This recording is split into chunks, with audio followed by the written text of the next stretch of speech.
자, 이번 이야기는 망키님이 찾아오셨습니다. 망키님께서 컨디션이 안 좋아서 참여를 못 하셨었는데 오늘은 또 다시 돌아와 주셨습니다. 바로 만나보도록 할게요. 네, 여보세요? 망키님. 네, 안녕하세요, 돌비님. 아이고, 코맹맹이 소리 좀 날 것 같다고 하시더니 전혀 그렇지가 않는데 이거 어떻게 된 건가요? 최대한 사리고 있습니다. 그래도 다시 찾아와 주셔서 감사합니다. 네. 네. 자, 오늘 망키님께서 들려주실 이야기도, 어쩜 우리가 아는 사람들 중에서도 정말 악마로 기억될 사람 중에 한 분인 것 같아요. 제가 봤을 때. 명이라는 말을 쓰기도, 그렇죠. 그런, 뭐라고 해야 되냐. 욕하고 싶은데 그냥 넣어두겠습니다. 아무튼 간에. 오늘 그 사람에 관련된 이야기가 될 것 같아요. 네, 저도 최대한 노딱을 피하기 위해서. 있는 그대로 하면 얼마나 좋아. 네, 있는 그대로 하면은 이거는 통편집 당할 것 같고. 네, 그래서 최대한 엑기스 뽑아서 순화해서 말씀을 드리려고 합니다. 알겠습니다. 그럼 어떤 이야기일지 바로 한번 들어보도록 하겠습니다. 렛츠고! 길이십니다. 망키예요.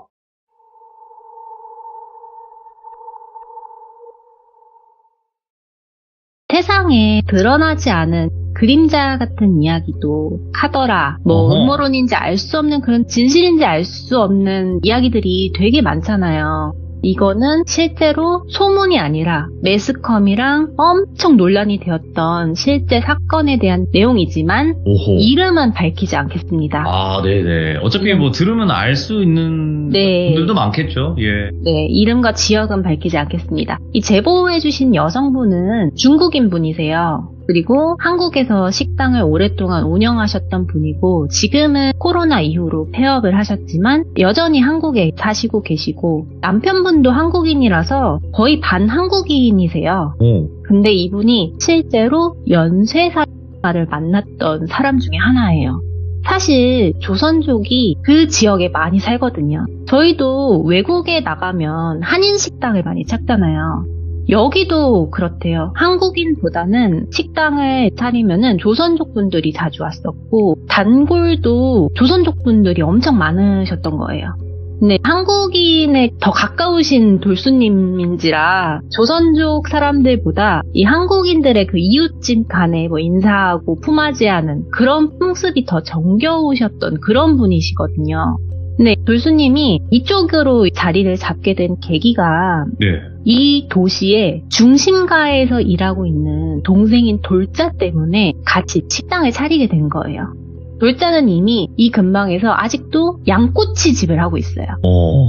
근데 돌자는 이미 돌수님보다 더 오래 여기서 살고 있었다고 하더라고요. 그래서 나도 식당을 하려고 하는데 어떻게 하면 될까 하면서 자문을 많이 구했대요. 이것저것 물어보고. 근데 그 당시가 한 20년 다 돼간다고 하니까 요즘 시대는 아니에요.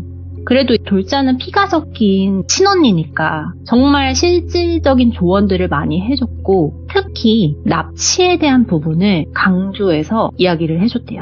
꼭 문 닫고 나면 남편이랑 같이 다녀라. 아직 한국 사람들은 잘 모르는데 우리 쪽 사람들은 이미 지금 다 알고 있다고. 근데 이 납치에 대한 타겟이 우리도 예외는 아니라. 그래서 자녀는 무조건 잘 챙겨야 되고 혼자 절대 못 다니게 해야 된다고 조언을 해줬대요. 돈은 잘 벌리는데 그런 게 있어서 조심해야 된다. 이런 거를 얘기를 해줬대요. 근데 납치 같은 거, 납치 같은 거는 한때 괴담이 돌고 SNS로 알려지면서 우리는 알게 된 거였잖아요. 근데 이미 터를 잡고 오랫동안 지내왔던 이 조선족 사람들한테는 그쪽 세계는 이미 대한민국 사람들이 알기 10년 전부터도 암암리에 알고 있었대요. 근데 신고하는 거 생각도 할 수 없었죠. 증거도 없고 이거 문제 일으켜서 이 조선인 커뮤니티에 소문나면 또 좋은 것도 없고 그냥 나만 아니면 된다. 내 가족만 아니면 된다. 이런 생각만 이제 갖고서는 살아왔던 거죠. 그리고 돌수님도 여차저차 아이들이 학교를 갈 시기여가지고 학교 주변에 식당을 차렸대요. 돌자가 하는 식당 쪽은 이미 포화 상태고 새로 좀 조선족들이 많이 드나드는 곳으로 자리를 잡았는데 설마 여기가 초등학교도 있고 그다음에 큰 병원도 있고 경찰서도 있는 있는데 그런 일들이 있을까 하면서 거기에 이제 자리를 잡은 거죠. 아하. 그래서 거기서 식당을 운영을 하는데 당연히 사건이 일어날 수 없겠다고 생각을 해왔었던 거예요. 네. 한 손님이 되게 불규칙적으로 방문을 했었대요. 이 사람을 A라고 지칭할게요. A가 가끔 불규칙한 주기로 방문해서 혼자 밥이랑 술을 먹는데 이 사람한테서 항상 그 약품 냄새가 강하게 났었대요. 오요. 그 약품은 나중에 알려드릴게요. 네? 그 약품을 너무 독해가지고 얼마나 강했냐면 이 사람이 떠난 후에도 문을 좀 열어놔서 환기해야 될 정도로 독한 냄새였대요. 그래서 이 사람이 오는 거를 반기진 않았대요. 이 사람이 막 엄청 많이 시켜 먹는 것도 아니고 사람들이 데려오는 것도 아니고 혼자서 그냥 밥이랑 술만 먹고 다 먹으면은 그냥 빨리 일어나서 가면 되는데 창문 쪽에 항상 앉아가지고 사람 지나가는 거 구경하고 그러다가 일어나고 하는 습관이 있었대요. 근데 그 시절에 돌자가 그 납치에 대한 이야기들이 있었다 하면서 암암리에 있다 얘기를 해줬잖아요. 예. 근데 경찰서에서도 단순 가출로만 보고서는 수사를 제대로 하지 않았었대요. 아, 그래서 당시에. 실종된 사람의 이 가족들이 직접 찾으러 나선 거예요. 그래서 이 돌수님이 일하는 가게까지 찾아와서 실종된 제 아이 혹시 보신 적 있냐? 제 배우자를 찾고 있는데 혹시 알고 있냐? 하면서 그런 방문이 엄청 잦았었대요. 사람을 찾습니다 하면서 이 포스터 있잖아요. 그런 것들을 가지고서 오는 사람들이 엄청 많았대요. 정말 많았대요. 그 사람의 얼굴이 항상 달랐대요. 실종된 사람이. 가끔 경찰서에서도 이런 사람 본 적 없나? 이러면서 몇 번 왔다 갔다 하기도 하고. 왜냐면은 이 돌수님이 일하는 쪽에는 학교도 있고 병원도 있고 경찰서도 있는데 이상하게 CCTV가 많이 없었던 곳이래요. 지금은 이미 재개발된 곳인데 그때 당시에는 거기는 CCTV가 하나도 없었대요. 거의 큰 대로변에만 있었고 아니면은 뭐 가짜 CCTV가 있었고 그래서 상인들의 이 목격담이 되게 중요했던 시기라고 하더라고요. 그래서 정말 실종자가 많구나. 우리 동생이 얘기해준 게 맞나 보다. 이 돌수님의 아들은 그 근처에서 다행히 학교를 다니고 있어서 학교에 가서 하교하면은 식당에 와가지고 엄마 있는 데서 공부하고 엄마 퇴근할 때까지 붙어있게 했다고 하더라고요. 혼자 집에 못 가게 했던 거죠. 그리고 또 한 번은 그렇게 실종자가 너무 많은데도 그 시기에도 뉴스나 신문에 한 면도 안 나오고 있었대요. 그러니까 이 매스컴을 통해서 사람들은 알지를 못하는 거예요. 근데 아무리 내가 중국인이고 이 부근에 사람이 살아도 그렇지 혹시 우리 교민부터 의심해가지고 나한테만 찾아오나? 이런 생각도 들었대요. 네. 그래서 옆 동네에서 이미 장사를 하고 있는 돌자한테 전화를 걸어서 물어봤대요. 아니 실종자 찾는다고 우리 그 사람들이 있는 식당을 먼저 와서 이렇게 물어보는 것 같은데 너네 쪽도 그러냐? 이러니까 우리는 오래전부터 그래 왔다고. 오래전부터 찾아왔었다고. 예. 언니네 쪽도 지금 그러나 보다. 언니네 쪽은 그래도 안전할 줄 알았는데 이렇게 얘기를 하는 거예요. 오? 왜냐면은 우리 쪽은 그래도 CCTV가 좀 있어. 큰 번화가여가지고. 근데 언니 쪽에는 없잖아. 그러니까 조심해. 이렇게 얘기를 하는 거예요. 몸사려. 그리고 아마 소문에는 더 많은 조직들이 유입되어서 장사하는 것 같다. 이렇게 얘기를 했대요. 근데 그 장사라는 게 식당 장사 이런 게 아니라 아시다시피 그 장사가 맞고 이미 중국인들은 다 알고 있었지만 한국 사람들보다 더 빠르게 소문이 돌고 있어서 괴담들이 만들어지기 직전이었던 시기래요. 뭐 납치를 했네, 뭐 할머니가 뭐 짐 들어달라 하네 그런 괴담 있잖아요. 그런 괴담들이 만들어지기도 전에 이미 사람들은 실종되고 그랬었던 거예요. 근데 얼마나 심했었냐면 그 당시에 그 전봇대에 붙여진 전단지만 해도 각각 다른 얼굴의 실종자들이 붙여져 있을 정도로 사람을 찾습니다 할 정도로 실종이 무성했던 시기고 정말 어느 조직인지는 모르겠지만 누군지는 모르겠지만 진짜 있구나 확신이 들었대요. 그래서 돌수님도 몸을 정말 많이 사렸대요. 남편이 같이 와서 셔터 내려주고 그랬던 거죠. 근데 이 돌순 씨가 A라는 손님을 안 좋아했다고 했잖아요. 냄새가 심해서. 근데 이 A를 의심하기 시작한 거는 한 여름 때쯤부터였대요. 이 사람이 어김없이 밥을 먹으러 오면은 그 강한 약품 냄새랑 이 창가 쪽에서 늘 자리를 앉는데 뭔가에 홀려서 뭘 보면은 갑자기 일어나서 현금만 띡 주고서는 후다닥 가면은 이 사람이 어디를 가나 이렇게 봤었대요. 어딜 저렇게 홀려서 가는 건가 했는데 신호등 건너려고 하는 한 여자 뒤로 같이 걸어가는 게 또 보였대요. 아니 뭐 스토킹은 아니겠지, 그냥 우연이겠지, 그냥 신호등이 딱 바뀌어가지고 가는 거겠지 싶었대요 그냥. 근데 요즘에 실종자가 이 부근에 특히나 많다고 했었잖아요. 그래도 찝찝했대요. 그래서 그 여성의 얼굴이 좀 기억에 남았어대요. 그리고 한 달 정도 지나서 또 다른 실종자의 가족이 찾아와요. 내 딸 실종됐다고 울면서 하는 어머니였는데 좀 안면이 있는 사이였대요. 그 부근에서 반찬 가게 하던 아주머니였는데 우리 딸이 막 어디 놀러가 다니지도 않고 출퇴근만 진짜 열심히 하던 앤데 퇴근했다고선 전화 오고서는 보름이 지나도 연락이 두절이다. 근데 경찰에서도 이 성인은 단순 가출로 볼 수 있어서 이 수사가 너무 늦는다. 우리 딸이 이럴 리가 없는데 너무 답답해서 본 적이 있는지 막 사람들한테 물어보고 다니고 있다. 딸 증명사진 이렇게 보여주고 핸드폰에 찍은 사진들 이런 거 보여주면서 본 적 있냐고, 제발 본 적 있다고 얘기해달라고 하면서 막 엄청 울더래요. 그래서 그렇게 우시는 어머니를 토닥여주고 얼굴을 좀 자세히 봤대요. 자세히 사진 여러 개를 보는데 어렴풋이 그 한 달 전에 신호등에서 봤던 그 여자의 얼굴과 비슷해가지고 물어봤대요. 혹시 딸내미 여기 앞에 신호등 이렇게 건너서 다니냐고. 그러니까 그럴 거라고. 이쪽에서 버스 내려가지고 우리 집 쪽으로 이렇게 걸어가려면 저 신호등 건너야 된다고. 이렇게 얘기를 하는 거예요.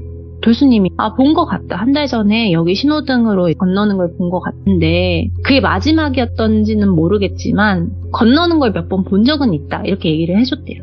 그러면서 스치듯이 그 A라는 사람이 떠올랐대요. 근데 증거도 없잖아요. 그리고 이 어머니마저 안 좋은 일에 엮일 수도 있으니까 이야기는 그냥 안 했대요. 그래서 경찰에서도 CCTV 행선지를 이렇게 얘기를 해줬는데 큰 길가에서 이미 끊겨 있었고 여성의 행적은 알 수가 없는 거예요. 그래서 그 어머니를 일으켜서 보내드리고 교수님은 그 이후로부터 A가 방문할 때마다 주의 깊게 보게 되었다고 하더라고요. 근데 A가 어느 날은 식당을 좀 지나쳐서 돌수님이 안면 있는 한 여성을 따라가는 모습을 발견해요. 다행히 그날은 대낮이었대요. 그냥 그 여성분은 버스를 타고 떠나는 모습만 보고서는 그냥 건너편 골목길 안으로 그냥 쑥 들어가 버렸대요. 그러니까 그 여성을 따라간 건 아니죠. 그냥 그 여성의 행성지를 뭔가 체크하는 그런 느낌이 들었대요. 그리고 같은 시간에 또 그렇게 그 친구가 어떻게 걸어오고 어디로 가는지 행선지를 또 체크하는 것 마냥 반대쪽에서 서 있었대요. 너무 이상하잖아요. 근데 또 하필이면 그 여성과는 안면이 있는 사이예요, 돌수님이. 그 근처에서 편의점 아르바이트하는 20대 초반의 친구였는데 아들이 불량식품 같은 거 사러 자주 갈 때마다 방문을 했었는데 인사성도 되게 바르고 착했어가지고 기억에 남는 친구였다고 하더라고요. 근데 느낌이 저 친구가 왠지 타겟이 될 수도 있겠다 의심이 든 거예요. 근데 이 친구가 일을 하러 와서 저녁쯤에 퇴근해가지고 버스 정류장으로 걸어가는 행선지를 알게 됐는데 맞은편에 A가 또 보고 있더래요, 그걸. 돌수님이 이거 진짜 빨간불이다 싶어서 가게 밖으로 나와가지고 아르바이트생한테 아는 척을 했대요. 아가씨 이렇게 부르니까 안녕하세요 이렇게 이제 고개 숙여서 인사하는 그 친구를 조금이라도 좀 도와주고 싶어서 날 추운데 잠깐 우리 가게 와가지고 해장국 먹고 가요 이렇게 얘기를 했대요. 그러면서 팔짱을 끼고서 반강제적으로 가게로 들였대요. 그리고선 A가 골목길 사이로 사라지는 그 모습까지 확인을 하고 여성을 가게로 들였는데 이제 여성은 이미 좀 부담스럽죠. 갑자기 아주머니가 나타나셔서 왜 이러지? 이렇게 생각이 될 거 아니에요. 저 밥 안 먹어도 된다고 이렇게 얘기를 하니까 알바생을 꼭 잡고서는 밥 안 먹어도 되고 뭐 하나만 물어보려고 한다고. 편의점에서 일하면서 뭐 이상한 거 느낀 적 없냐 이러니까 없대요. 근데 나는 이상한 노파심에 들어서 얘기를 하는데 요즘에 이렇게 당분간 그 출퇴근 같이 해줄 부모님이나 친구 없어요? 이렇게 물어봤대요. 그러니까 돌수님이 좀 이상하게 보였을 거 아니에요. 갑자기 다짜고짜 그렇게 물어보니까. 그래서 어떤 이유 때문에 그런지 여쭤봐도 될까요? 공손하게 물어보더래요. 그래서 마음속에는 좀 내 주변 사람들이 안 겪었으면 좋겠어서 이야기를 돌려서 해줬대요. 내가 장사를 하다 보면은 바깥에를 많이 쳐다보는데 그 아가씨를 관찰하듯이 쳐다보는 아저씨가 있어. 그래서 내가 혹시나 그래서 그래요. 그러면서 이야기를 해줬대요. 조심했으면 좋겠다. 이렇게. 또 거기가 재개발 전인 곳이어가지고 정말 구식적인 동네였대요. 그래서 그 말을 들은 알바생도 좀 충격을 먹었나 봐요. 그래서 알려주셔서 감사하다고. 저도 그러면은 방법을 한번 찾아보겠다고 하고서는 인사를 하고 나가려는데 본인도 나가는 순간 사람이 붙을까봐 무서웠나 봐요. 그래서 그날은 아버지 되시는 분이 데리러 오셔서 무사히 가고 그 다음 날부터는 그 길로는 안 다니는 것 같더래요. 오. 그래서 요즘에는 다른 방법을 찾았나 보다 하고서는 편의점을 한번 가봤는데 알바생이 안 보였대요. 일해야 되는 그 시기에. 그래서 관뒀거나 아니면은 근무 시간을 바꿨거나 그런가 싶었는데 때마침 그 A가 온 거예요. 가게. 그날도 독한 화학 냄새를 풍기면서 식사를 주문한 거죠. 근데 돌수님이 이거 황산 냄새구나. 이거 황산 냄새였다 하면서 딱 느꼈대요. 황산은 뭔가를 강하게 녹이려고 이제 쓰는 맞죠. 거잖아요. 근데 이게 그 과학 실험에서 쓰는 그 황산이 아니라 공업용 황산 냄새는 정말 독하대요. 와. 근데 그 공업용 황산 냄새였대요. 그래서 이 사람은 정상적으로 일하는 사람이 아니구나. 딱 느낀 거예요. 그리고 또 증거는 없잖아요. 황산 냄새 나요 하면서 신고할 수도 없고. 그리고 내가 붙잡았던 편의점 여성분은 이제 얼굴도 안 보이는데 또 그 시기에 황산 냄새를 묻히고 가게를 방문하니까 너무 불안하더래요. 그래서 아저씨가 어디 사는지 궁금해서 돌수님 가게 창문에서 안 보이는 시점까지 어디로 가는지 대충 외워놓고 그날 남편이랑 셔터를 내리고 퇴근 후에 그 골목길을 좀 순회했대요. 근데 이런 일로 경찰을 부를 수도 없고 사실 경찰이 우리나라 사람보다 그 외국인을 상대로 보호해주지는 않는데요. 많이. 그렇게 귀 기울여 듣진 않는다고 하더라고요. 돌수님은 A가 어디 사는지 정확히는 몰라요. 근데 단서는 있었대요. 일반인은 못 느끼겠지만 돌수님은 이미 그 황산 냄새를 맡았었잖아요. 네. 희미하게 그 냄새가 나는 골목이 있었대요. 그 골목은 좁기도 하고 그러니까 누가 와서 확 그냥 채가도 모르는 그런 좁은 그 골목길에 CCTV도 없는 정말 그 옛날 집의 골목길. 네.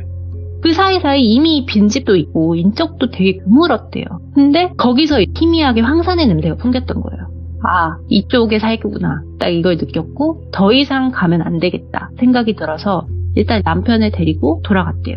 그래서 그날 돌자한테 얘기를 했대요. 이러한 일이 있었다 하니까 돌자가 언니 절대 개입하지 마. 모르는 척해. 여기 그 인간만이 아니야. 수십 명의 이미 조직으로 되어 있어서 여기도 이미 그런 냄새 풍기고 오는 사람 있다고.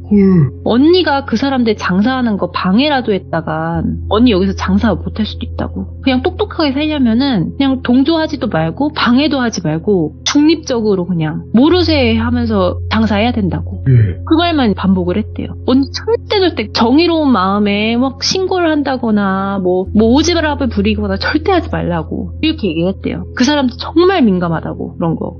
그리고 나서 며칠이 지났대요. 이 A가 또 방문을 한 거예요. 여전히 그 황산 냄새를 풍기면서. 근데 느꼈대요. 불규칙한 날짜마다 왔다고 했잖아요. 그치. 갑자기 네. 왔다가 안 왔다가. 딱 느낀 게 이 사람이 작업이 끝나고 집이 엉망일 때만 와서 나와서 밥 먹으러 나오는구나. 이 생각이 딱 들었대요. 그러니까 작업이라는 게 그 작업인 거죠. 그래서 항상 말없이 밥을 먹었었는데 그날은 밥만 먹던 A가 말을 걸더래요. 아줌마 며칠 전에 저 건너편 왔었지 이렇게 말을 하더래요. 너무 당황해가지고 이거 어떻게 얘기해야 되나. 우리 아들 사라져가지고 어디 갔나 이 남편이랑 찾으러 갔었다. 근데 어떻게 아냐 이렇게 얘기를 한 거예요. 네. 그러니까 갑자기 그 대답은 안 해주고 며칠 전에 저 뒤에 그 편의점 아가씨한테는 무슨 말 했어? 이렇게 물어보더래요. 근데 이 질문에서 정말 난감했던 게 이 아가씨가 실종된 건지 정말 그냥 그만두고 떠난 건지 알 길이 없었어요. 아, 네. 근데 만약에 이 여자가 잡혀서 들은 게 있었는데 돌수님이 거짓말하고 있다는 게 들통나면 이 사람들의 장사를 방해하는 사람으로 낙인 찍힐 것 같은 거예요. 그래서 대답을 그냥 안 해주다가 몰라요, 기억 안 나요, 그런 사람이 한둘이에요, 뭐 이렇게 하고서는 그냥 귀찮은 듯이 얘기를 했대요. 그러고서는 그날은 술을 2병이나 마신 상태에서 돌수님을 막 쳐다보면서 아줌마 조심해 이러면서 그 꼬깃꼬깃한 현금을 식탁에 탁 올려놓고서는 문 밖으로 그냥 나가더래요. 와, 경고를 한 거죠. 그러네. 그 이후에 A가 식당을 찾아오진 않았대요. 방문은 없었대요. 그러고서는 1년 시간이 흘러서 이 사건이 전국의 뉴스로 퍼지게 돼요.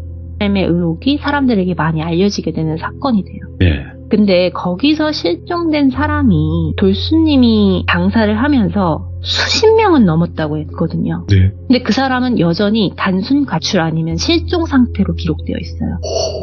근데 이 사람은 어떻게 결말을 맺었냐면 그냥 한 명을 살인 후 훼손했었고 강도회수까지 저질러서 무기징역으로 지금 교도소에 있다까지만 되어 있어요. 네. 근데 A 같은 사람이 이 나라에 여러 명이 있다는 거예요. 그렇지. 한 명이 아니겠지. 그 중에 네. 하나였겠지. 네, 그렇죠. 근데 A는 이미 생각하고 있을 거예요. 네. 나만 운 더럽게 없어서 잡혔을 거라고. 다른 애들은 안 걸리면서 잘만 장사하고 있다고. 그렇게 생각할 거란 말이에요. 네. 근데 돌수님이 이제 들었던 내용들을 더 추가해서 말씀을 드리자면 이게 실종된 지 오랜 시간이 지나서 물증도 없고 시신이나 신체도 없기 때문에 기소를 할 수가 없대요. A가 행동한 거라고. 그냥 심증으로만 남아서 처벌할 수도 없고 현장 검증할 수도 없대요. 그러니까 경찰도 알아요. 한 명만 죽인 게 아니라는 걸 알아요. 그렇겠죠. 왜냐하면 이 생선을 회 뜬다고 하잖아요. 네. 사람을 그렇게 일정한 크기로 회 뜨는 거예요. 네. 솜씨가 한두 번 해본 게 아니에요. 정갈했대요, 너무. 근데 이게 대다수가 여자가 실종이 많이 됐었대요. 남자도 있었지만 네. 실제로 여자들이 더 값어치가 있대요. 그리고 그렇게 그 A처럼 포를 떠서 납품하는 조직이 있고 그걸 건조해서 캡슐로 만들어 중국의 고위층에게 납품하는 조직도 나누어져서 한국에 아직까지 장사를 하고 있다는 거예요. 네. 근데 이게 알려지기 시작하니까 사람들이 너무 많이 이제 알려지기 시작하니까 좀 더 지능적으로 사업을 구상하는 것 같대요. 이 돌수님의 말로는. 그래서 저한테 말씀을 하더라고요. 그들의 표적이 오늘은 나일 수도 있겠다고. 진짜 조심해서 다녀야 된다고. 근데 자기는 아직도 궁금하대요. 내가 그때 붙잡았던 그 아르바이트 하던 그 편의점 여성이 살아있는지 아닌지 소식이 너무 궁금하대요. 그래서 혹시라도 이 귀족분들 중에 그 여성분을 알고 있거나 혹시라도 본인이거나 살아계신다면 소식을 좀 들려줬으면 좋겠다고 아직까지 마음이 불편하시다고 부탁을 하시더라고요. 네, 그래서 이렇게 이야기를 하게 됐고 네. 정말 무서운 거는 이들은 아직도 대한민국에서 움직이고 있다는 거예요. 쉽게 사라지지 않겠죠. 바퀴벌레 네. 마냥. A가 무기징역으로 수감되어 있으면 뭐예요? 솔직히 우리 신체 중에 새끼발가락에 발톱이 빠졌다고 못 걷는 게 아니잖아요. 맞죠. 네. 그냥 발톱이 더 빠지지 않도록 보완해서 살아가는 것처럼 네. 그들도 어딘가에서 오늘도 내일도 표적을 찾고 있을 거라는 거. 그게 정말 무서운 것 같아요. 맞습니다. 자, 그래서 여기다. 귀족님들도 항상 조심하셨으면 좋겠습니다. 저희 이야기는 네. 앙키님의 이야기를 들으면 뭔가 너무 조심해야 될 것 같고 너무 무섭잖아요. 근데 현실이잖아요, 이게. 정말 이건 현실이에요. 그러니까 피하고 싶다고 외면하고 싶다고 외면해질 수 있는 부분이 아니에요. 맞아요. 네, 모두가 내일이 아닐 거야 라고 생각할 때 누군가한테는 내일이 되고 있거든요. 그렇죠. 네, 그러니까 정말 조심해야 되는 부분도 있을 뿐더러 더 소름 끼치는 얘기를 해드리자면 어차피 내 핸드폰만 하루에 몇 번 이런 문자가 오는지 보시면 되는 게 각자 사는 지역에 실종 문자가 계속 옵니다, 여러분들. 그 재난 문자처럼 와요. 그거 네, 설정해 놓으시면 하루에 몇 개가 오는지 알 수 있습니다. 한번 보세요. 몇 개가 오는지. 그것만 보더라도 어제 일이었고 오늘의 일이었습니다. 그런 일들이. 네. 네. 그것만 보면 이게 그냥 괴담 속의 이야기, 그냥 그랬다더라 카더라 이야기가 아니라는 걸 확실히 알 수 있다는 생각이 저는 들고 오늘 망키님의 이야기도 너무너무 잘 들었습니다. 감사합니다, 망키님. 네, 감사합니다. 네. 네. 자, 이번 이야기는 시청자 망키님이 찾아오셨습니다. 망키님 바로 한번 연결해봐야 되겠죠? 네, 여보세요? 망키님 안녕하세요. 네, 안녕하세요, 돌비님. 아유, 또 기다려주셔서 감사합니다. 네, 아닙니다. 네, 아이고, 망키님의 목소리를 또 들으니까 하루 또 피곤했던 그런 고단함들이 싹 날아가네요. 아우, 감사합니다. 네. 자, 오늘 망키님이 해주실 이야기 주제가 있을까요? 오늘의 키워드는 소개팅입니다. 오, 소개팅? 네. 오, 그럼 바로 한번 출발을 해보도록 하겠습니다. 렛츠가! 기리십니다. 망키예요.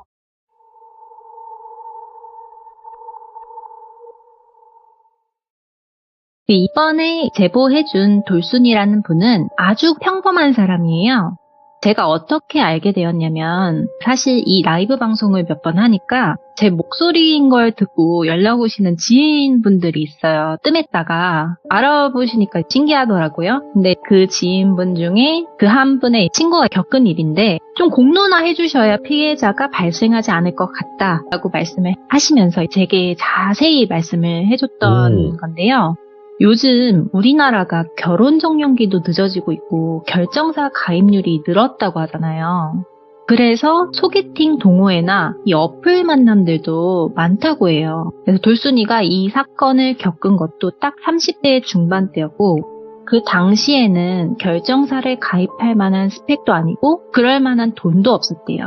그렇다고 돌순이가 스펙이 안 좋냐? 그건 아니거든요. 되게 평범해요. 대학 등록금 겨우 이제 대출 갚았고 나름 유명한 회사지만 지방에 있는 곳이라서 9시부터 6시까지 사무직으로 무난하게 일하고 있고 그리고 그 지역에서 어딘가 전세로 살면서 대한민국 직장인의 평균적인 삶을 그냥 살고 있는 사람이었어요.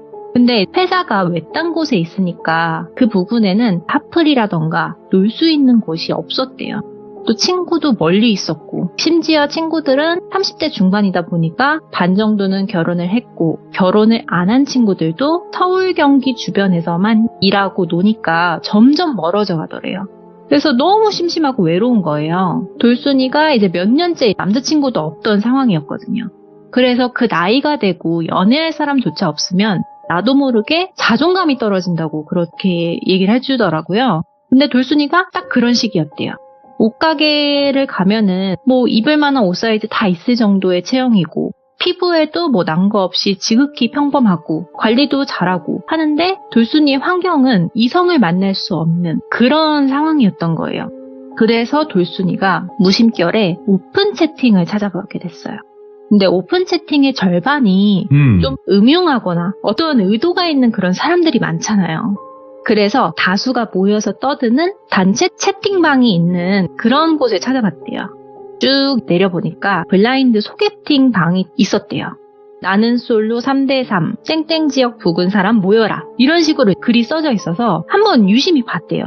근데 돌순이가 처음에는 오픈 채팅을 할 줄 몰라서 개인 프로필로 들어가진 거예요. 그래서 거기에 사람들 리스트를 좀 보니까 옥순 33 여자, 영수 36 남자 이런 식으로 이제 써져 있는데 딱 봐도 남자가 3명, 여자가 2명이었던 거예요. 그러니까 돌순이가 들어오면 3대3이 맞춰지는 그런 상황이었던 거죠. 근데 정말 들어온 지 얼마 만에 방장이 민수라는 사람인데 민수가 새로 오신 분 프로필명 변경해주세요 이렇게 이야기를 해가지고 그제서야 돌순 35 여자 이렇게 바꿨대요. 그리고서는 그 6명이서 어디서 만난다 이런 말은 없었고 그냥 친하게 지냈대요. 그냥 단체 채팅 하듯이 어디 사냐, 관심이 많냐, MBTI 뭐냐, 몇 시에 보통 퇴근하냐 이런 얘기하고 그리고 남자들이고 여자들이고 이 방이 만들어진 지 얼마 안 돼가지고 이제서야 성비가 맞춰졌다 하면서 더 친하게 지내자, 가까이 지내자 이렇게 하면서 매일매일 카톡을 주고받게 된 거예요. 그러다가 한 일주일 정도 지났을까? 민수라는 사람이 우리 그러면은 진짜 목적대로 서서히 소개팅 자리 한번 만들어 볼까요? 이렇게 얘기를 한 거죠. 그래서 정말 이 사람들이 너무 재밌었대요. 직장에서도 PC 카톡이 되다 보니까 시시콜콜한 이야기. 점심 오늘 먹었어. 맛없다. 살 빼야 되는데 이런 시시콜콜한 이야기도 너무 재밌는 거예요. 그래서 어느 동네 사는지 서로 오픈을 하게 됐고 이상한 목적을 가진 사람들이 아닌 것 같았대요. 그런 이야기도 없었고 그래서 이 사람들 너무 궁금하다. 현장 소개팅 했으면 좋겠다 생각이 들었는데 방장이 1박으로 펜션에서 한번 우리 소개팅 해보자. 앉아도 된다 하면서 펜션을 아는 분 통해서 정말 저렴하게 빌릴 수 있었다. 바베큐도 무료 제공이고 수영하고 싶으시면 수영도 해도 된다. 그러면서 자유롭게 할 수 있는 공간들이 있으니 오셔서 편하게 놀다가 가실 분은 가셔도 되고 주무시고 싶으면 주무셔도 된다 얘기를 했대요. 그리고 술을 못하는 사람들은 안 마셔도 된다. 민수라는 사람도 본인도 술을 못 마시는 사람이다. 그래서 만약에 술을 먹어서 집에 갈 수가 없다라고 하면은 내 차로 버스터미널 근처에 내려다 드리겠다. 이런 식으로 규칙적인 룰을 얘기를 해주더래요. 예약금은 5만 원. 추가 비용에 대해서는 현장에서 추가 정산하겠다 하면서 그렇게 막 이야기를 쓴 게 있었어요. 그래서 되게 룰을 잘 만들었고 신뢰감 가면서도 두려우면서도 기대가 됐대요. 그래서 돌순이를 빼고 좋아요 이렇게 하니까 돌순이도 저도 동의해요 이렇게 해서 3대3 소개팅이 이루어지게 된 거예요. 그러면서 좀 설레더래요. 네, 안 해본 지 오래됐는데 다 내 스타일이 아니면 어떡하지? 아니면은 또 정말 여기서 만나서 인연이 되면 또 어떡하지? 이런 설렘도 들면서 걱정도 되고 막 잠이 안 오더래요. 그렇게 그 날이 다가왔어요. 근데 매일 연락하고 지내는 친구들이 있는데 그 친구들한테는 뭔가 창피해서 말을 아꼈대요. 뭔가 이 오픈 채팅에서 사람들 만나서 나 소개팅해 이렇게 얘기하는 게 한심하게 생각할 것 같기도 하고 자기 딴에도 자존심이 상하니까 그렇게 말을 아끼게 된다고 하더라고요.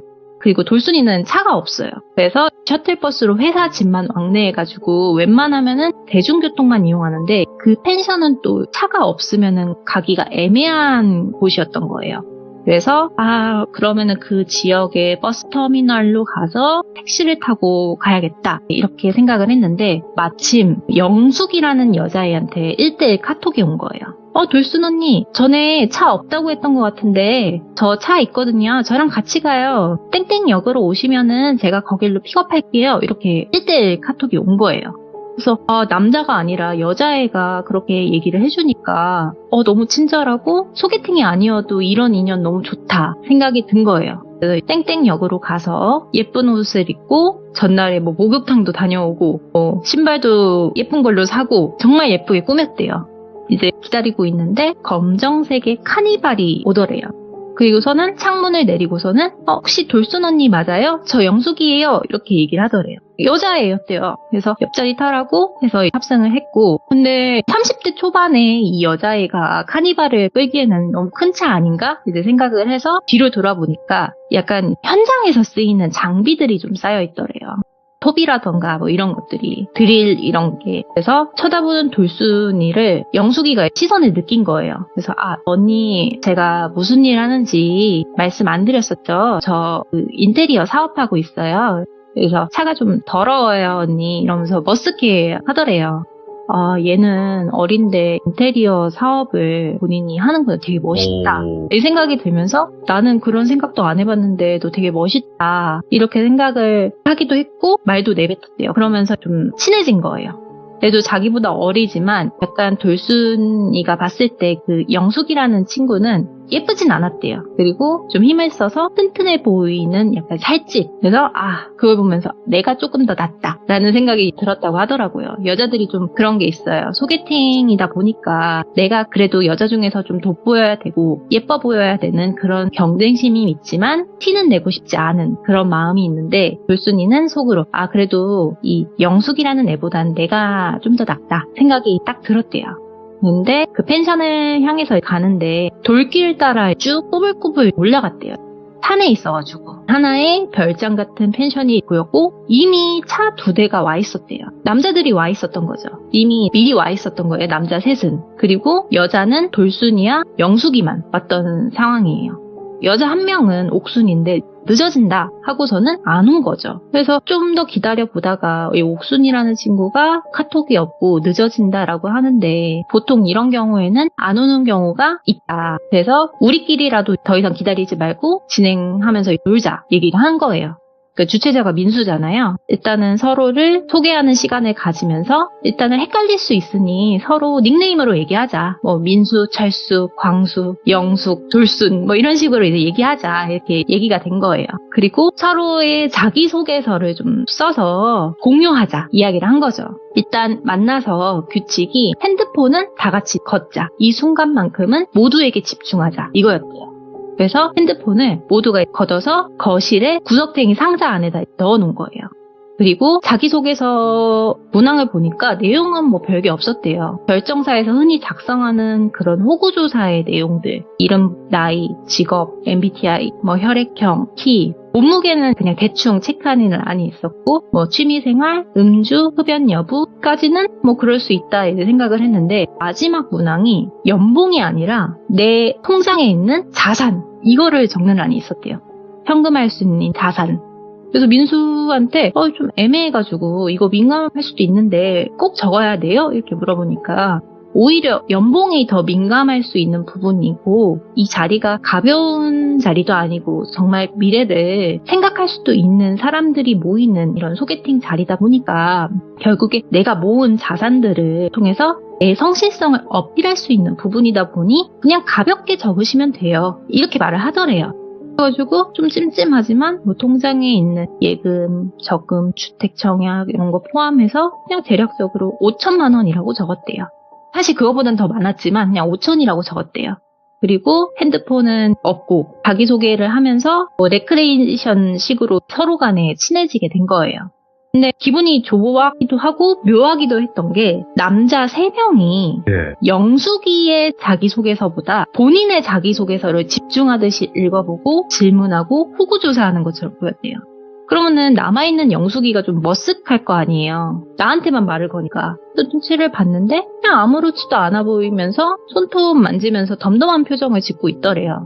이 3명 다 나한테 관심 있으면 어떡하지? 이런 생각이 들다가 그 남자 3명의 자기소개서란을 봤는데 나중에 이 상황을 설명드리기 위해서 직업 소개를 먼저 할게요. 그 민수는 금융캐피탈 직원이래요.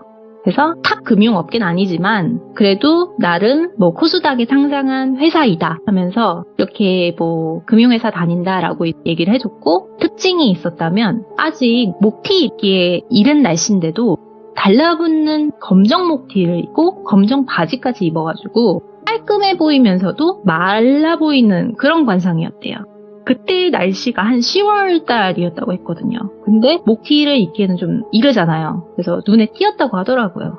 그리고 두 번째로 철수. 철수는 외과 의사래요. 심지어 나이도 거기서 제일 많았지만 나름 잘 꾸며가지고 그 나이대로 안 보였던 거예요. 그래서 돌순이는 좀 직업적인 면에서도 철수한테 눈이 갔었대요.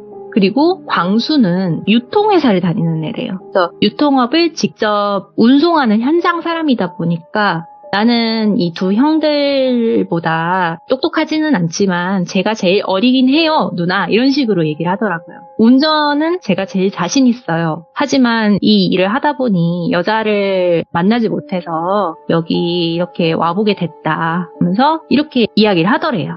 근데 돌순이는 어쨌든 간에 의사인 그 철수가 끌렸다고 했잖아요. 왜냐면은 의심할 것도 없이 거기서 철수가 핸드폰이 아니라 의사 면허증 있잖아요. 그거를 보여줬대요.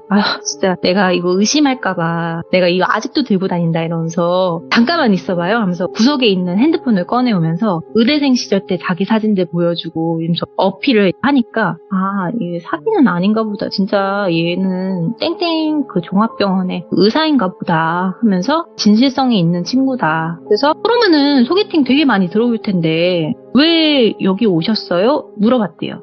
사실 그렇다. 의사면은 뭐 충분히 더 좋은 조건으로 만날 수 있고 한데 그런 억지스러운 만남이 싫고 나는 자연스럽게 만나는 걸 좋아한다. 그러다 보니까 시기를 놓치게 됐고 이런 독특한 소개팅이 있다는 게 있어서 참여를 해봤는데 이게 처음은 아니고 2-3번 정도 있었다. 근데 마음에 맞는 사람은 없었는데 근데 돌순 씨 같은 여성을 미리 만났으면 이미 결혼해서 여기 안 나왔겠죠 하면서 플러팅 하듯이 호감을 표현하더래요. 그래서 설마 이분도 나를 관심 있어 하나? 하면서 돌순이도 마음이 열리게 되고 그리고 민수 씨랑 광수 씨도 자기를 되게 챙겨주고 그런 모습에 나 되게 대접받고 있구나. 나 아직 안 죽었구나. 이런 생각이 들어서 프라이드가 올라가더래요. 그래서 되게 기분 좋은 시간 속에서 잘 놀고 있었던 것 같대요. 그래서 저녁 시간이 남자들은 고기를 굽고 영숙이랑 돌순이는 재료 준비, 식기 세팅 이런 걸 하고 있었고 그래서 좀 쌀쌀하지도 않은 그런 날씨 속에서 되게 기분 좋게 고기를 구워 먹었대요. 근데 민수가 고기를 굽는데 바베큐를 굽다 보면은 덥잖아요. 놀랐던 게 목티를 입었는데 목티를 한번 잡아 당겼대요. 더워 이러면서. 근데 안에 고인 땀을 닦는 그 순간에 문신을 본 거예요. 저 사람이 목티를 입은 이유가 문신이 있어서 그랬구나 생각이 들었대요. 근데 나는 목에서부터 문신을 했다? 좀 무서운데? 그러면은 저분은 당연히 멀리하고 철수랑 광수랑 이렇게 해서 더 대화하면서 놀아야겠다 하면서 스스로가 좀 거리감이 생겼대요. 그 문신을 본 순간. 술을 마시면서 여러 가지 이야기를 나누는데 알 수 없는 위화감이 들었대요. 예를 들면은 그 영숙이 있잖아요. 돌순이 말고 영숙이라는 다른 여자애가 있는데 이 친구가 버섯을 안 먹어요.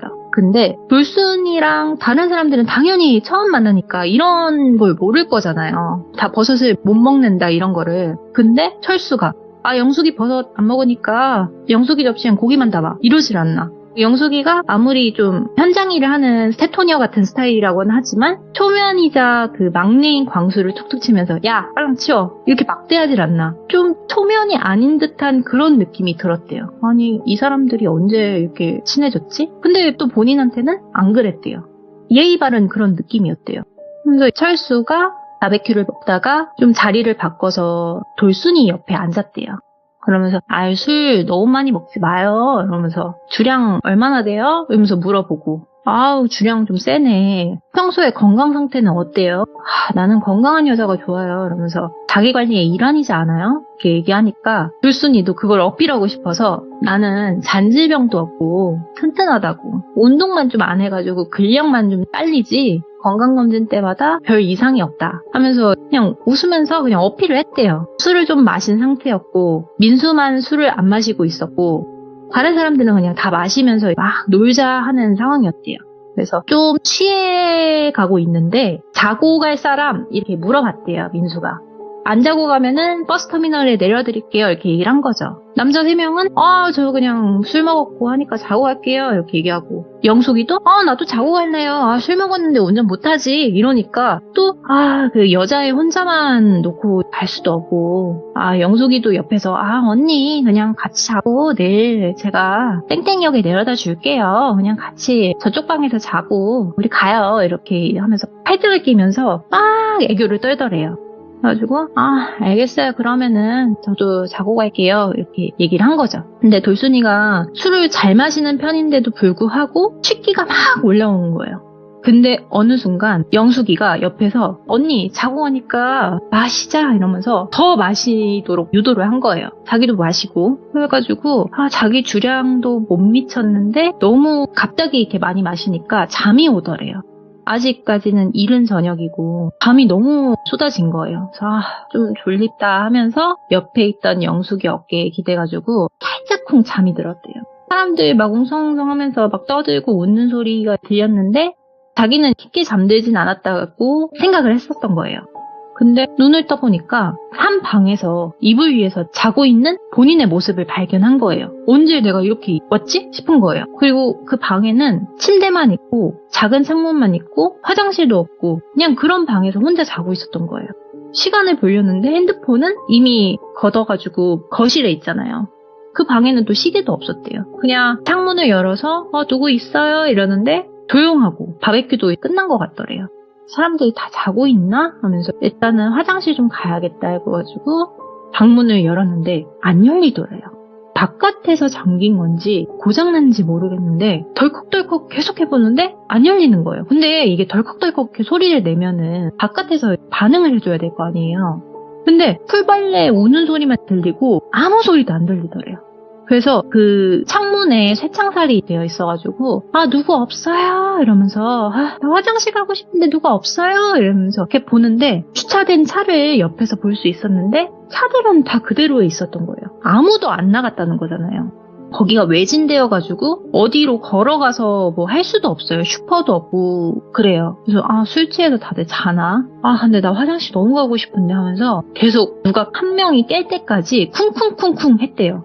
근데 그 펜션이 복층도 아니고 1층이라서 다 그냥 이어져 있어요. 근데 아무도 대답도 안 하고 돌순이는 나가고 싶어 죽겠고 핸드폰은 없어서 답답하고 소리를 크게 내는데도 답이 없고 이 사람들 혹시 어디 간 건 아니겠지? 나 잘못된 건 아니겠지? 갑자기 웃더래요. 그렇게 1시간이 지났는데 바깥에서 자박자박 걷는 소리가 들리는 거예요. 그래가지고 바로 뛰어가가지고 창문에다가 손을 뻗었대요. 누군지 모르겠는데 나 갇혔다고 문 좀 열어주세요 이렇게 얘기를 했는데 대답이 없더래요. 그냥 그 돌순이가 안 보일 만한 그 위치에 가만히 서 있더래요.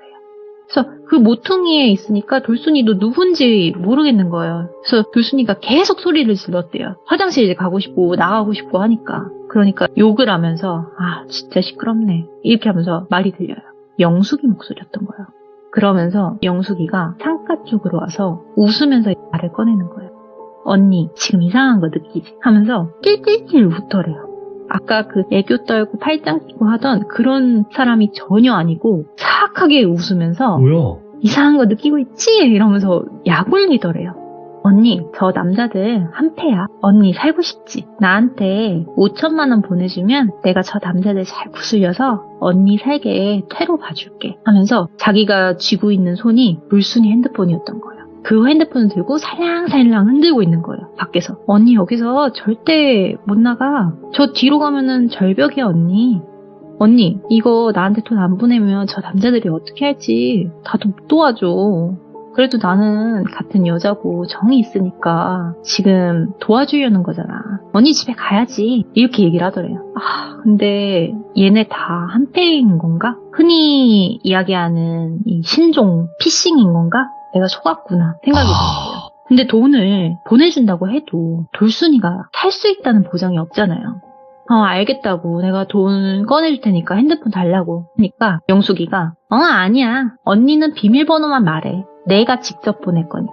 보내고 나서 줄게 언니. 그때 신고하든 도망가든 해. 이렇게 얘기를 하는 거예요. 그래서 정말 많은 고민이 들었대요. 내가 돈을 보내도 죽을 수도 있고 어떻게 해야 될까 고민을 하다가 내가 생각 좀 해볼게 이렇게 하고서 침대에 앉았대요. 그러면서 돌순이도 나름대로 고민을 한 거죠. 네. 이거 얘네들 정상적인 애들 아니구나. 그러면은 내가 무슨 쇼를 해야 얘네들이 반응을 할까 고민을 했던 거예요. 그래서 밖에는 영숙이가 담배 피면서 서 있고 그래서 너무 어지러워 이러면서 기절해버리는 척을 했대요. 근데 바깥에 영숙이가 지켜보고 있었는데도 뭐 놀라는 눈치든 확인하는 눈치든 이런 것들이 지척이 들려야 되잖아요. 네. 안 나더래요. 그냥 얘가 쇼하는 건지 아닌지 멀리서 그냥 감시하는 느낌이 들었대요. 그러면서 톡톡톡 핸드폰 채팅 치는 소리가 들렸고 바깥에서 철컥하고 남자 하나 들어오는 소리가 나는 거예요. 그래서 돌순이가 이거 연기인 거 알면은 나 좀 큰일 날 수도 있겠다. 정말 나 여기서 죽을지언정 신명나게 연기해야겠다 해가지고 소변이 마렵잖아요. 그래서 소변까지 그냥 옷 입은 채 그냥 싸버렸대요. 그리고 눈은 까디짓고 발작난 것처럼 거품을 막 무는데 그게 약간 간질 환자인 것처럼 발작하듯이 연기를 한 거예요. 이거를 좀 자세하게 할 수 있었던 이유 중에 하나가 돌순이의 직장 동료가 간질 환자여서 응급 상황이었던 적이 있었는데 그걸 돌순이가 옆에서 좀 봐왔던 거예요. 그래서 환자분들한테는 미안하지만 그래도 나도 살아야 되지 않을까 해가지고 작정해서 속이기 위해 막 거품을 물었대요.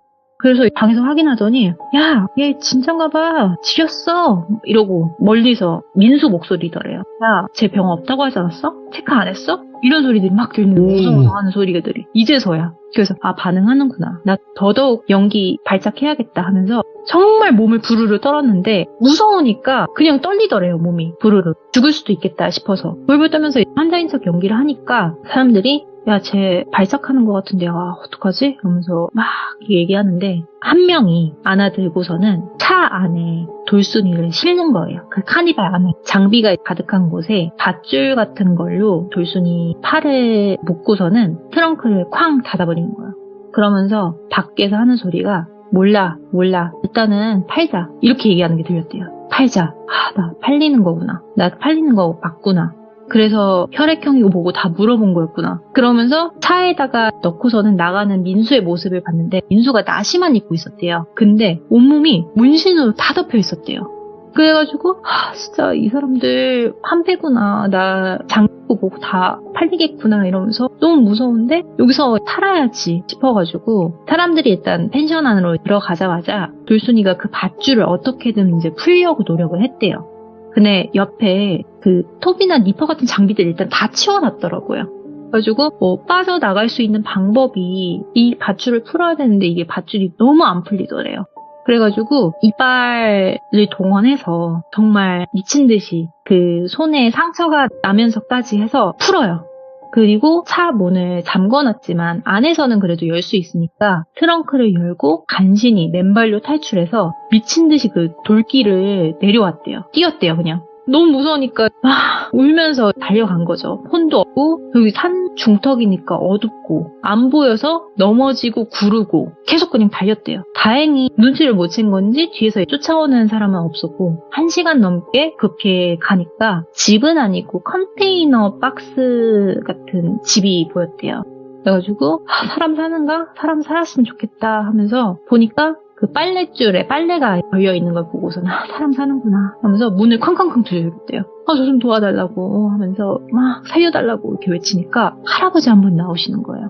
그 할아버지도 놀래가지고 아가씨 이거 무슨 일이냐고 하면서 112 신고를 해주셨어요. 근데 웃긴 게 112에 신고했잖아요. 그 펜션에 경찰이 갔대요. 근데 그 민수는 이미 없었고 나머지 3명이 같이 경찰서로 와요. 어쨌든 간에 이 돌순이의 증언이 있었으니까. 그래서 이 사람들의 전과 이력이라던가 이런 것들을 다 봤대요. 거기서 조사받으면서. 근데 영숙이는 보이스피싱으로 전과가 있었던 친구였던 거예요. 근데 나머지 둘은 깨끗했대요. 전과가 없는 사람이었대요. 그리고 그 3명의 진술이 일치해요. 민수 형은 고기만 구워주고 술을 안 마셔서 일이 있다고 갔고 우리는 자고 있었는데 저 여자가 왜 저러고 있는지 모르겠다. 술 마시고 같이 잠들었었다 하면서 그 사진 찍은 거 이렇게 보여주면서 증언을 하더래요. 불순이는 미칠 지경이죠. 그래서 경찰이 더 답답하게 예 알겠습니다. 그러면은 오늘 귀가하시고 추가 조사는 전화드리겠습니다. 하고서는 그 사람들을 귀가시키는 거예요. 돌순이가 화를 냈대요. 아니 저도 적극적으로 증언하고 조사받을 테니까 저 사람들 저렇게 가게 두면 안 된다고. 그리고 한 명 더 있다고. 저거 빨리 구속수사 하셔야 된다고. 쟤네 다 한패다 하면서 소리를 친 거예요. 근데 경찰의 표정이 그러니까 파출소였대요. 파출소의 그 경찰분이 진상이다 이런 언짢은 표정을 지으면서 아니 선생님 말씀만으로는 저 사람들이 범죄자인지 아닌지 알 수가 없어요. 그래서 네. 함부로 구속하고 그럴 수가 없어요. 그리고 저 사람들 증언 다 일치하고 그리고 선생님 소지품 이런 거 다 있잖아요. 그냥 선생님이 지금 몸 다치고 이런 거는 산길 그냥 뛰어 내려오시다가 그렇게 된 거잖아요. 그러면서 저 사람들이 그런 게 아니잖아요. 그러면서 그럼 일단 병원부터 가시고 뭐 연락 오면은 조사 받으시면 됩니다. 하고서는 보내더래요, 돌순이를. 근데 돌순이가 증언할 만한 정황들이 다 사라져 있는 상황이었대요. 밧줄도 없었고 뭐 솔직히 핸드폰도 다 걷어가가지고 예. 그런 것도 없었고 핸드폰과 가방은 그냥 분실 없이 돌려받을 수 있으니까 이 경찰에서 이건 딱히 그냥 저 여자가 혼자서 오해한 것 같다 이런 느낌이 들었대요. 근데 향후에 조사에서 나왔던 게 남녀 3대3 방이라고 했었잖아요. 다른 여성분은 안 왔었잖아요. 옥순이라는 여성. 그게 영숙이었대요. 영숙이가 다른 여자인 척 연기를 했던 거예요. 그러니까 애초에 여자는 돌순이랑 영숙이밖에 없었던 거예요. 왜 그랬냐? 그러니까 심심해서 그랬어요. 근데 그게 죄가 돼요? 이렇게 얘기를 하니까 사실 처벌할 그 일은 아니죠. 이렇게 얘기하고서는 넘어갔고 그 나머지 남자 3명 증언 일치하고 전과 그런 거 없고 그리고 이분 한패라고 하시는데 이분 연락 그거 다 보니까 초면이에요. 선생님이 오해하고 계신 거예요. 이렇게 얘기하더래요. 그래서 이 사람들이 뭐 전과가 겹치는 것도 아니고 뭐 안면 있는 것도 아니고 증거가 없는데 이 사람들을 수사를 더 이상 진행할 수가 없을 것 같다. 예. 아무리 영숙이라는 친구가 전과가 있고 과거에 죄를 지었어도 이 사람들의 증언이 일치한다. 선생님한테 해했다는 이 증거가 없다. 죄송하지만 도주 우려도 없고 이 사람들은 이제 불기소 처리가 될 것 같다. 이렇게 얘기를 한 거예요. 너무 답답하잖아요. 그래서 이걸 돈 주고 변호사 상담을 해봤는데도 이게 법적인 증거가 있어야 되는데 그 증거도 없고 선생님의 혼자 말씀과 이 다수의 정황들과 봤을 때 다수의 증언이 일치하면은 이쪽이 더 유리할 수밖에 없고, 그리고 만약에 이게 무죄가 성립되면은 반대로 그쪽에서 선생님한테 고소를 할 수도 있는 입장인 거다. 그래서 다시 한번 좀 생각을 해보셔라. 이렇게 얘기를 하더래요. 변호사도 오히려. 그래가지고 이걸 내가 어떻게 입증해야 될까 하면서 고민하다가 철수가 의사라고 했잖아요. 나름 유명한 종합병원의 외과의라고 했었거든요. 그래서 그 병원을 일단 찾아갔대요. 진짜인지 아닌지. 그래서 그런 의사가 있는지 찾아봐달라 하니까 뭐 조회를 해봐줬대요. 거기서. 그러니까 없더래요. 그러면은 그 의사가 여기 있었는지만 좀 알려주시면 안 될까요? 했는데 이게 의료법상 이분의 환자가 아니었으면은 저희도 자세히 알려드릴 수는 없다. 이렇게 하더래요. 그래가지고 그냥 없는 사람인 걸로 결론이 났더라고요. 그 병원에서 일한 적이 없는, 기록이 없는 사람인 거죠. 이 얘가 의사인지 아닌지는 모르겠지만 추측하기로는 이 민수, 철수, 광수, 영수 이 4명이서 만약에 공모한 거라고 쳤을 때 보이스피싱 경험과 더불어서 또 다른 범죄 는 해부해야 되잖아요. 그렇죠. 의학적 경험이 있는 사람과 그걸 포장해서 유통하고 계획하는 사람, 이 모두가 모인 자리가 아니었을까. 추리가 나오더래요. 보통 그게 아니네. 그쵸. 근데 증거라고는 오픈 카톡에 대화 나눴던 거, 그건 증거라고 할 수도 없는 게 시시콜콜한 이야기 나눈 게 다잖아요. 네. 그래서 이거를 언론에 메일을 보냈지만 끝끝내 밝혀지지 않았대요. 근데 돌순이가 그날 돌발적인 행동을 하지 않았다면 어떻게 됐을까? 그러니까. 그 대한민국 실종자 중에 한 사람이 되는 건 아니었을까? 이 생각이 들더라고 하더라고요.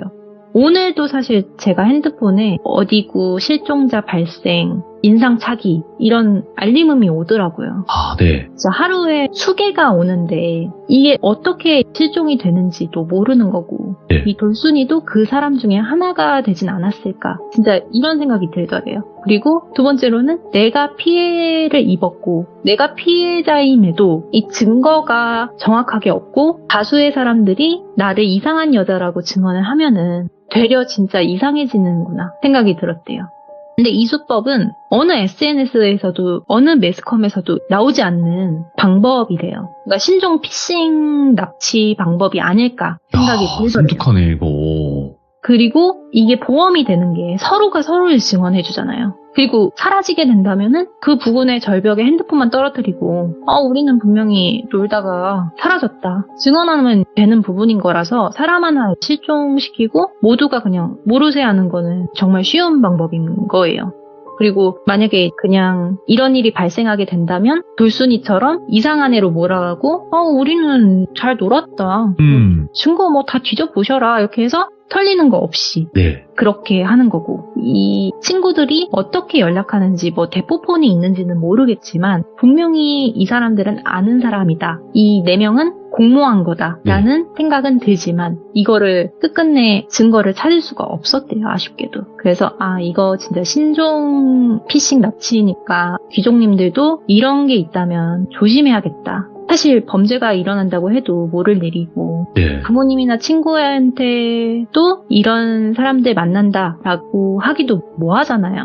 네. 네, 그래서 다 그런 사람들은 아니겠지만 사실 오픈 채팅이나 이 어플 속에서 친근감을 표시하고 다수가 만나 모임을 갖더라도 끝까지 의심해야 된다는 거. 그리고 나의 정보를 너무 많이 흘리지 않는 게 좋다는 것을 알려드리고 싶어서 이 이야기를 전하게 되었습니다. 진짜 이런 이야기를 해줘야 조심할 수가 있잖아요, 우리가. 네. 너무 또 감사드리고 망키님께서도 정리를 너무나 잘해서 전달을 해주시니까 저희가 이해가 안 될래야 이해가 안 될 수가 없는 그런 이야기였지 않았을까 싶습니다. 저는 너무너무 감사드리고 오늘 망키님께서 이렇게 신종 어찌 보면 범죄 수법이잖아요. 근데 범죄 수법은 그쵸. 사실 뭐 들통이 나거나 알려지기 시작하면 또 발전을 하기 마련이긴 합니다. 하지만 네. 그래도 알려져야 된다고 저는 생각을 하기 때문에 항상 조심해야 되는 세상이 아닌가 싶고요. 오늘 망키님 너무 감사합니다. 아, 네. 감사합니다. 네.